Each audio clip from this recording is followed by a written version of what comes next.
product provided by Nintendo/Bergsala. Mario Party is back with Super Mario Party Jamboree, the blend of Super Mario Party and Mario Party Superstars on the Nintendo Switch. Super Mario Party wasn't the best, but it was the turning point. Mario Party Superstars then took the positive change further. It brought back the old rules, nostalgic game boards, and some beloved minigames. Now, Super Mario Party takes the best of both, adds to it, though has also its own bumps. So let's roll the dice of this brutal honest review, but first be sure to leave a like, subscribe and ring that shiny bell. Unlike the original Super Mario Party, Jamboree follows a more standard format. The classic board game design has returned and we couldn't be happier. Eurogamer might not get this, but players take turns to reach the star and pay 20 coins to get ahead. It is all about strategic star and item purchases, and then using items to break those rules. It is Mario Party chaos, and that's what it should be. Though what makes Jamboree a cut above from what came before? Simply the boards. With 7 boards to choose from, this Mario Party entry is one of the meatier ones. Bigger doesn't always mean better, but the developers have crafted each of them perfectly. The 5 original boards each play into their own themes, where nostalgic boards lean into that aspect masterfully. While most follow a blueprint of how the game operates, their approach outshines anything that developer Nintendo Cube has done as of late. Our favorite, Rainbow Galleria, takes place in a 3-story shopping mall and plays with capitalism to its fullest potential. The board is littered with stores that can change the outcome of the battle at any given moment. Escalators, lifts, and lotteries all make this for a board that we find endlessly compelling. Another example is Goomba Lagoon. Here the player will have to play around the fact that the board changes. You can change your fortunes by using event spaces or special seashells to get around this treacherous map. You as the player always need to be 2 steps ahead and strategize. This is why the inclusions of Mario's Rainbow Castle and Western Land fit Super Mario Party Jamboree's vibe perfectly. In any other entry, even in Superstars, this would have seemed like audible choices that don't fit a well-rounded selection. But here, all 7 maps focus on planning and thinking over every move considerably. In fact, Jamboree has made it part of the core principles, giving this Mario Party a strong sense of character. And sure, Roll'em Raceway will not be everyone's cup of tea, but you can't deny that the decisions here have a ripple effect on the rest of the game.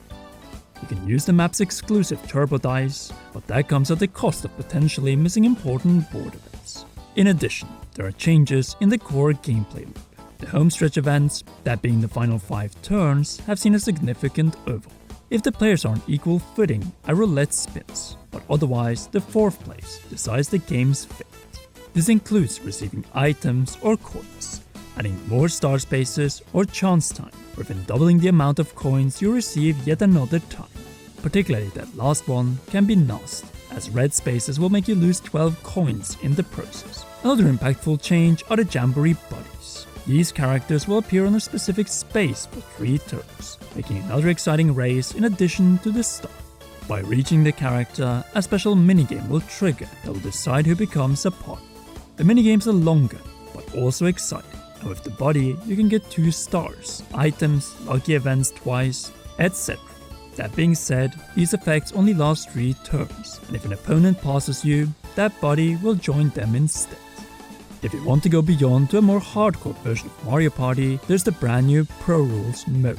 This is a massive game changer and alters the foundation of how the game is meant to be played. The games are fixed at 12 turns and 1 bonus star, both of which cannot be changed, plus an item of their choice on the first turn. Speaking of items, only 2 of each are sold at the shop. That's it. The Pro Rules also dictate which spaces appear and how they operate. Chance times are completely removed. Bowser always deals a star, and lucky spaces only give you 2 choices, a double dice block or 10 coins. The Boo characters will only steal 15 coins when that option is chosen, and it will no longer be random. The minigames aren't safe either. They are chosen by majority vote, and those focused on luck will not appear in rotation whatsoever. With Pro Rules, a quicker way of experiencing the game has been added. You don't unlock it right away, but once you get it, it enhances the strategic and scheming elements of Mario Party even further. Simply put, the inclusion of this one is incredibly clever and gives matches a completely different and far more competitive vibe than the standard mode. Basically, you have 2 ways to experience all 7 boards, which adds to the party. Before we move on to what else Super Mario Party Jamboree offers, we do need to talk about the minigames. So slightly bad news before the good. The motion ones can feel undercooked and aren't as innovative as the original Super Mario Party. Due to the split of motion and button-based games, the amount of minigames feel a bit less in spaces. Yes, there are over 110 minigames, but they are spread across various options and modes. That being said, we can't overstate how good most of the minigames are.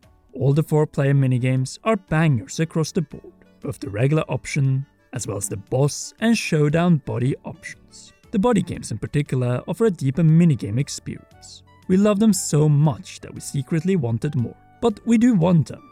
Why doesn't Maya Pauline have one? She's one of the debuting superstars after all.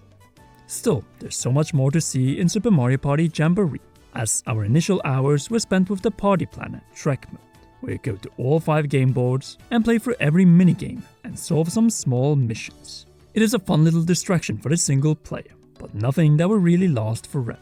This feels like a quirky behind-the-scenes look of how Mushroom Kingdom prepares for a Mario Party, and it is rather cute in that regard. At minimum, it is far more interactive than similar options in the previous Mario Party entries. You can freely explore boards and take in the details that the developers have lovingly crafted. For that alone, it is pretty much worth the admission. The rest of the options can be separated in 2 camps: motion and non-motion. On the motion sides, we have 3 options: Rhythm Kitchen, Toad's Item Factory, and Paratroopa Flight School. Out of the bunch available, our favorite is by far Rhythm Kitchen. Similar to the option in Super Mario Party, you play some swift rhythm-based games to cook a meal. The better the timing, the better you perform.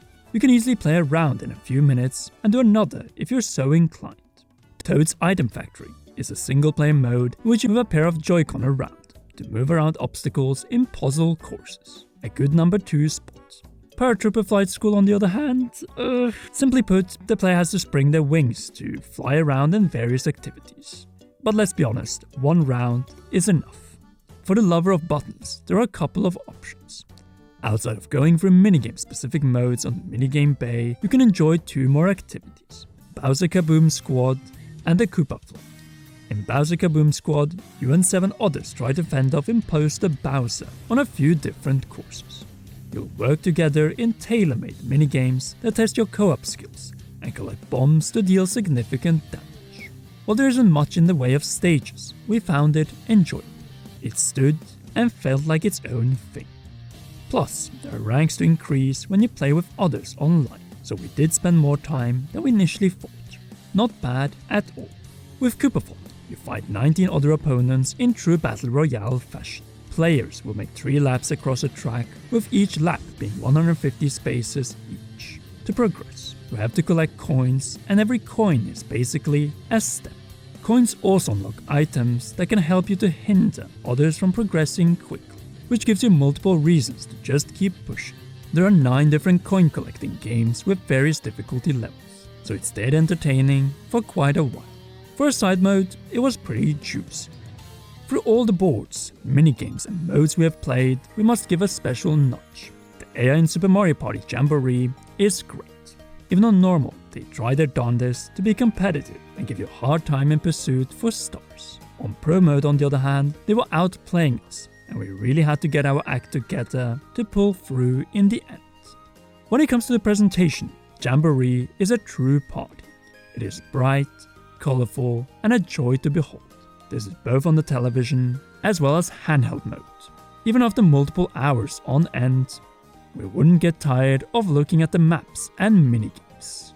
The music is a huge benefactor of this as well, with some grand tunes to hear while you play. We were amazed at tracks old and new. The remix of Mario's Rainbow Castle should particularly be experienced. All in all, Super Mario Party Jamboree is one of the biggest packages offered in the series' history.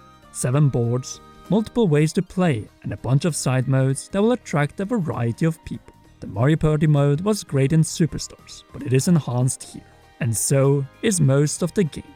On top of that, the minigame and multiplayer modes make for extended multiplayer nights filled with variety. Jamboree is simply the best Mario Party on the Switch, and one of the best in the series, period. And with that in mind, we give Super Mario Party Jamboree a 90 out of 100, a score we have never given to a Mario Party, but this one earns it as it is true to the franchise. But what are your thoughts about this beefy Mario Party experience? Sound off in the comment section down below. If you haven't already, then be sure to leave a like, subscribe and press notification bell, and that is pretty much it for this one.